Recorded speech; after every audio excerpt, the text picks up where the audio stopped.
यहाँ पर देखेंगे उन्होंने डिटेल नोटिफिकेशन CHSL को लेकर जारी किया है, जिसमें भी आपको जानकारी आपको दिए गए हैं। फॉर्म भरना स्टार्ट 3 तारीख को हुआ है, लास्ट डेट इतना है। पेमेंट करने का लास्ट 19 जुलाई तक है। करेक्शन विंडो जो ओपन होगी 27 जुलाई से लेकर 4 जुलाई के बीच होगी। ये सारी चीजें हैं जिसको एक बार आप देख सकते हैं। बाकी नीचे आएंगे ना, तो इसमें जो भी आपका पे लेवल है सैलरी का, जैसे LDC और JSA के लिए जो आपकी लेवल 2 की सैलरी है, जिसमें 19,900 से लेकर 63,200 तक होगा। डाटा एंट्री ऑपरेटर के लिए 29,200 से लेकर 92,300 तक होगा।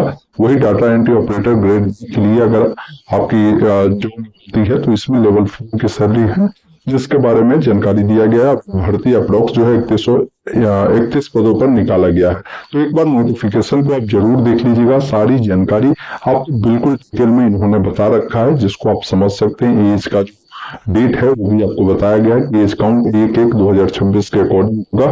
अधिकतम 18 वर्ष, अधिकतम जो है 27 वर्षों का एज में रिलैक्सेशन दिए गए हैं। करना है तो रजिस्ट्रेशन वाले विकल्प पर क्लिक करेंगे।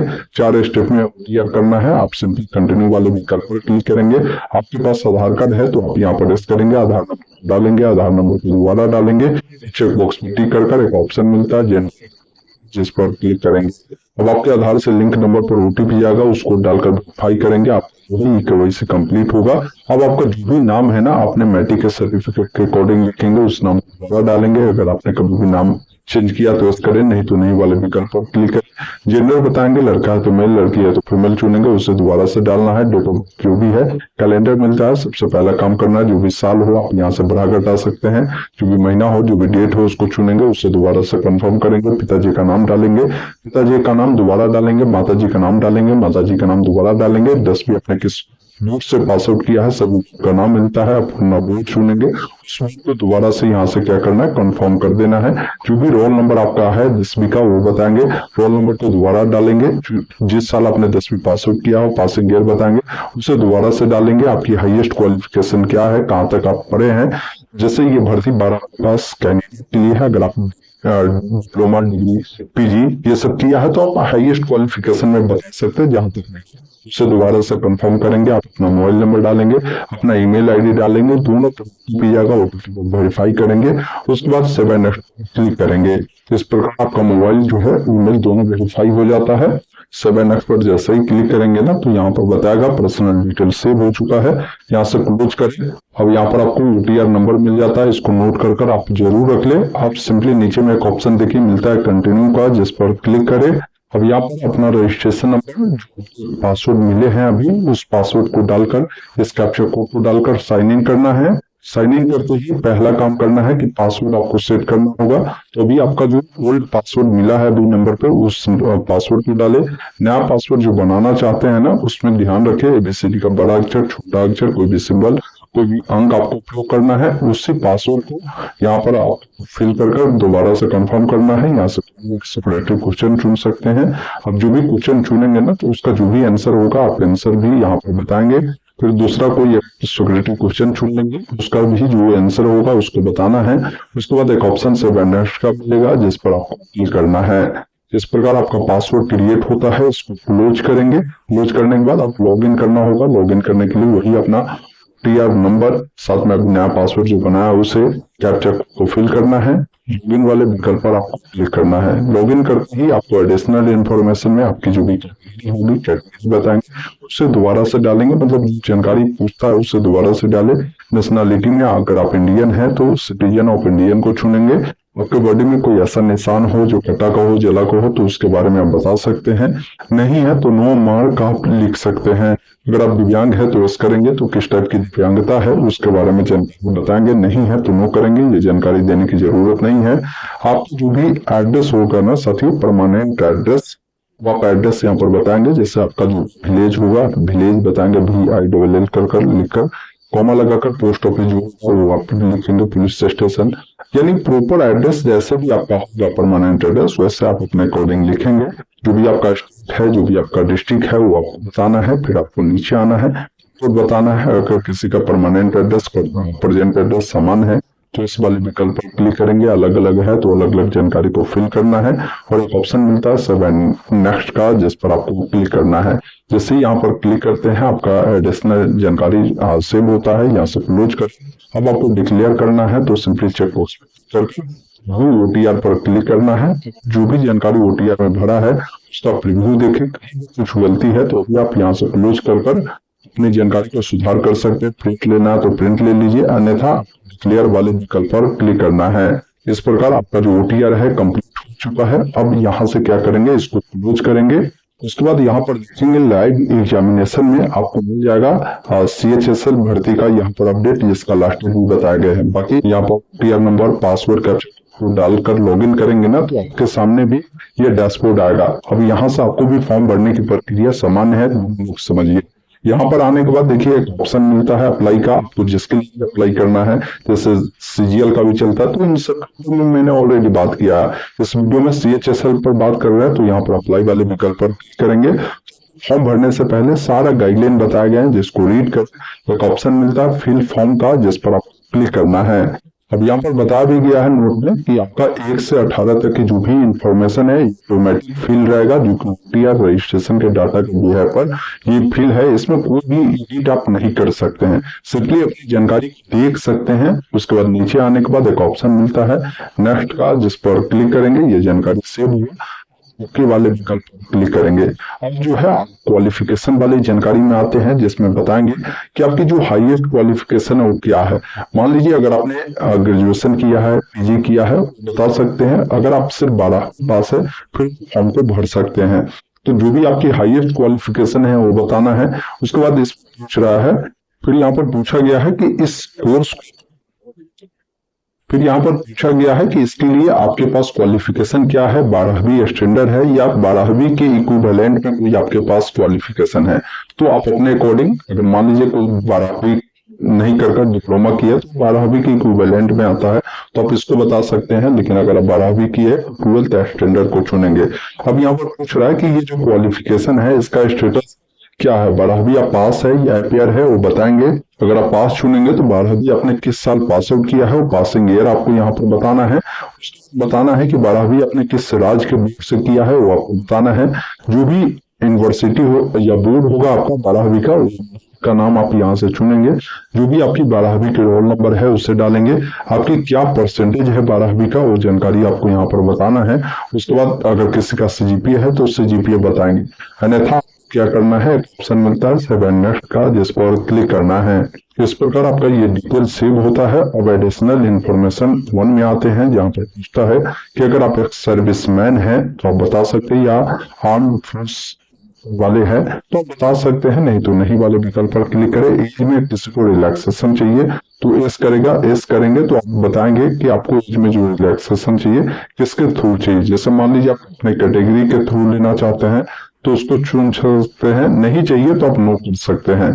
फिर यहाँ पूछ रहा है कि अगर आप पर्सनल इंफॉर्मेशन किसी जॉब अपॉर्चुनिटी के लिए देना चाहते हैं तो आप इस कर दीजिए, नहीं देना चाहते तो नो कर सकते हैं, ये आपके ऊपर डिपेंड करता है।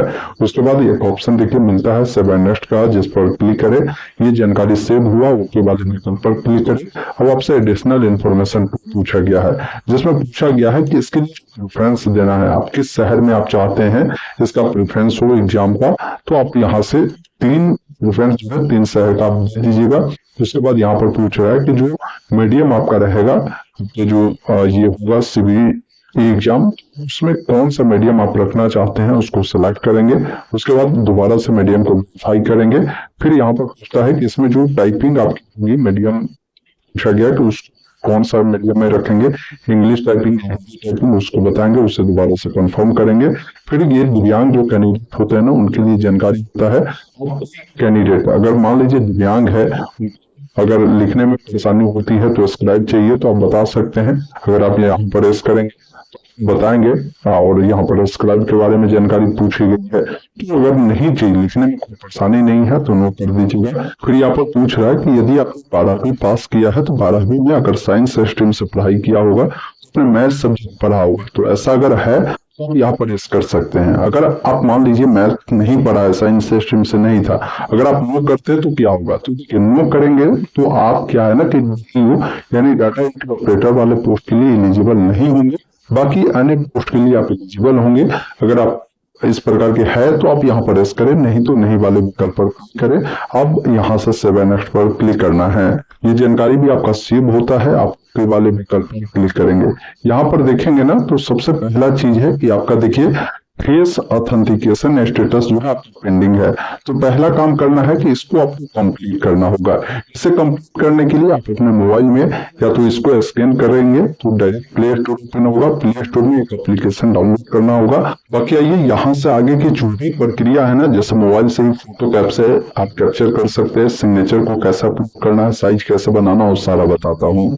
देखिए सर्च बॉक्स आपको नीचे में दिया गया है, आप इस पर क्लिक करेंगे। इसमें पहला एप्लीकेशन डाउनलोड करना है माई एसएससी। जैसे ही लिखेंगे ना ये माई एसएससी मिलेगा, आपको पहले इसको इंस्टॉल करना है। मेरे पास इंस्टॉल है, ये अपडेट मांग रहा है तो मैं इसको अपडेट कर देता हूँ। अब जैसे ही इसको आप इंस्टॉल कर लेंगे या पहले से है तो इसको अपडेट मांग रहा है तो अपडेट कर यहाँ पर देखिए ओपन का ऑप्शन है, आप ओपन कर सकते हैं। लेकिन उससे पहले आपको एक और एप्लीकेशन डाउनलोड करना होगा जिसका नाम क्या है, तो उसका नाम है आधार फेस आरडी। यहाँ पर लिखेंगे, जैसे मैं अभी आपको दिखाता हूँ, आधार फेस आरडी मैंने लिखा तो ये एप्लीकेशन है, देख लीजिएगा। इसको इंस्टॉल कर लेना है। इंस्टॉल अगर हो जाएगा तो अब आपको क्या करना, जो अभी एप्लीकेशन आपने डाउनलोड किया माई एसएससी का, इसको क्या करेंगे यहाँ से ओपन करेंगे। अब जैसे ही ओपन करेंगे ना तो ये एप्लीकेशन ओपन होगा। ओपन होने के बाद ऊपर में देखिए ऑप्शन मिलता है रजिस्टर और लॉगिन का, जिस पर आपको क्लिक करना है। यहाँ पर क्या है ना कि आपका जो ओटीआर नंबर है उससे डालेंगे, पासवर्ड को डालेंगे, इस कैप्चा कोड को यहाँ पर फिल कर लॉगिन वाले विकल्प पर आपको क्लिक करना है। लॉगिन करते ही आपके सामने ये डैशबोर्ड आएगा। अब यहाँ पर देखिए नीचे में एक डैशबोर्ड लिखा हुआ है, आप इस पर क्लिक करेंगे। क्लिक करेंगे ना तो एक ऑप्शन देखिए मिलता है माई एप्लीकेशन का, क्योंकि आपने फॉर्म को आधा भर दिया है। अब यहाँ पर माई एप्लीकेशन पे क्लिक करें। यहाँ पर जब क्लिक करेंगे ना तो देखिए एक ऑप्शन मिलता है आपको सीएचएसएल भर्ती के नीचे कंटिन्यू का, आपको इस पर क्लिक करना है। कंटिन्यू पर जब क्लिक करेंगे ना तो आपने जो जानकारी फिलअप किया है ये आपने ऑलरेडी फिल कर दिया है, अब कुछ करना नहीं है। सेव एंड नेक्स्ट पर आपको क्लिक करना है, यहाँ से ओके करना है, फिर सेव एंड नेक्स्ट पर क्लिक करना है, फिर ओके करना है, सेव एंड नेक्स्ट पर क्लिक करते जाना है। आपको अगले स्टेप तक आना है जहां पर आपको फेस आरडी जो आपने डाउनलोड किया, जहां पर फेस ऑथेंटिकेशन आधार ऑथेंटिकेशन करना है।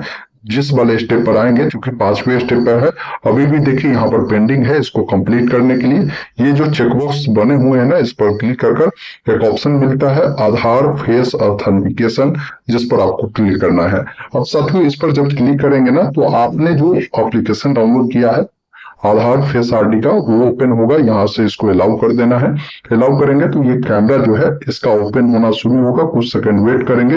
ये देखिए ये ओपन हो गया। अब ये जो फ्रेम आप देख रहे हैं ना, इस फ्रेम के बीच में अपने चेहरा को रखना है और आंख बंद कर ऑन करना है। अभी देखिए ये रेड है, इसका मतलब क्या है कि आप अपने चेहरा को इस बीच में नहीं रख रहे हैं। अभी मैं दिखाता हूँ। अब जैसे मैंने आंख बंद कर ऑन किया तो ऑटोमेटिक जो है मेरा फेस ऑथेंटिकेशन ले लिया। अब नीचे में देखिए एक ऑप्शन मिलता है सेव एंड नेक्स्ट का, जिस पर क्लिक करेंगे। जैसे ही क्लिक करेंगे ना तो देखिए फेस आईडी वेरिफिकेशन सक्सेस हो गया। अब यहाँ से ओके करेंगे। ओके करेंगे ना तो यहीं से आप चाहे तो अपने मोबाइल की मदद से भी लाइव फोटो को कैप्चर कर सकते हैं। वो कैसे करना है तो मैं बता देता हूँ। वैसे मैं लैपटॉप के स्क्रीन पर भी ये चीजें अगर आपको अगर परेशानी होती है तो वो बता दूंगा, दोनों से समझ लीजिएगा। देखिए लाइव फोटो कैप्चर करने के लिए इन्होंने बोला है कि आपकी जो लाइटिंग है, सबसे पहला चीज है अच्छी होनी चाहिए। पीछे का बैकग्राउंड जो है एक होना चाहिए, मल्टीपल बैकग्राउंड नहीं होना चाहिए। और कोई भी चश्मा, मास्क, टोपी ये सब उपयोग आपको नहीं करना है लाइव फोटो कैप्चर करते हैं तो। देखिए लाइव फोटो कैप्चर करने के लिए ऑप्शन दिए गए हैं ना आपको यहाँ पर, कैप्चर लाइव फोटो, जिस पर क्लिक करें। कैमरा को अलाउ करना है। अलाउ करेंगे तो देखिए ये ओपन हो गया। इस बीच में आपको अपना फेस को रखना है और ये कैप्चर करने का ऑप्शन है, इससे कैप्चर कर सकते हैं। अब जैसे मैंने कैप्चर किया, अब थोड़ा सा वेट करेंगे ना, ये आपका वेरिफिकेशन करता है। यहाँ पर आपको अगर आप गलत तरीके से खींचेंगे तो बताएगा कि आप कैमरे के बहुत करीब है, कृपया कैमरे से थोड़ा सा आपको बनाकर कैप्चर करना है। चलिए मैं आपको करता हूँ। फिर दोबारा से मैंने ट्राई किया, फिर देखता हूँ कि मेरा ये जो है कैप्चर हो पाता है या नहीं। तो देखिए आपके सामने लाइव ये जो है कैप्चर हो गया। ओके करेंगे। ओके करने के बाद आपको सिग्नेचर अपलोड करना है जो कि 10 से 20 केबी में होगा। साइज अगर बनाना है ना तो इसको सेंटीमीटर में बनाना है। 6.0 सेंटीमीटर रखेंगे और इसका जो ये रखेंगे ना हाइट, ये भी 2.0 रखेंगे तो ये आसानी से अपलोड होगा। चलिए मैं अपना सिग्नेचर अपलोड करता हूँ। बाकी आगे मैं बता भी दूंगा कि सिग्नेचर को कैसे आप जो है साइज अगर नहीं बनता है, नहीं अपलोड होता तो उसको कैसे सही कर पाएंगे। देखिए सिग्नेचर अपलोड करने के लिए ऑप्शन दिए गए हैं, अपलोड योर सिग्नेचर, जिस पर क्लिक करें। अब जहां भी आपका सिग्नेचर है ना, आप यहाँ से सिग्नेचर को सिलेक्ट करेंगे। चलिए मैं अपना सिग्नेचर सिलेक्ट करता हूँ। अब जैसे ही मैंने अपना सिग्नेचर को यहाँ पर डाला तो मेरा सिग्नेचर सक्सेसफुल अपलोड हो गया। अब सिंपली ओके वाले विकल्प पर आप क्लिक करेंगे। देखिए नीचे में एक ऑप्शन बना है आपको सेव एंड नेक्स्ट का, जिस पर क्लिक करेंगे। आपका फोटो सिग्नेचर सक्सेसफुल अपलोड हो गया। आप ओके वाले विकल्प पर क्लिक करें और यहाँ से ओके वाले विकल्प पर क्लिक करें।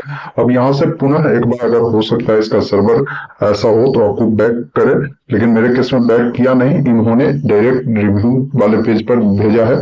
आप अपनी जानकारी को देखें, कहीं कुछ गलती है तो अभी प्रीव्यू कर उसको सही करें। जानकारी मेरा सही है तो मैं यहाँ से क्या करता हूँ, सेव एंड नेक्स्ट पर क्लिक करता हूँ। अब यहाँ पर डिक्लेयर करना है तो आई एग्री पर क्लिक करता हूँ। ये जो कैप्चा देख रहे हैं ना, इसको इस बॉक्स में हमको फिल कर सबमिट वाले विकल्प पर क्लिक करना है। सबमिट पे क्लिक करते ही बताएगा कि आपका जो फॉर्म है प्रोविजनली जो है एक्सेप्ट हो चुके हैं। अब अगर आपका पेमेंट लगता है ना तो पेमेंट करने का ऑप्शन यहीं पर देगा। अगर आपका पेमेंट नहीं लगता है तो अब क्या है ना कि यहाँ पर प्रिंट करने का ऑप्शन आएगा। मेरे केस में पेमेंट लगता है तो मैं पेमेंट पर मैं क्लिक करूंगा। पेमेंट करने के लिए कोई भी एक गेटवे को मैं सेलेक्ट कर लूंगा। उसके बाद पिन वाले विकल्प पर क्लिक करूंगा।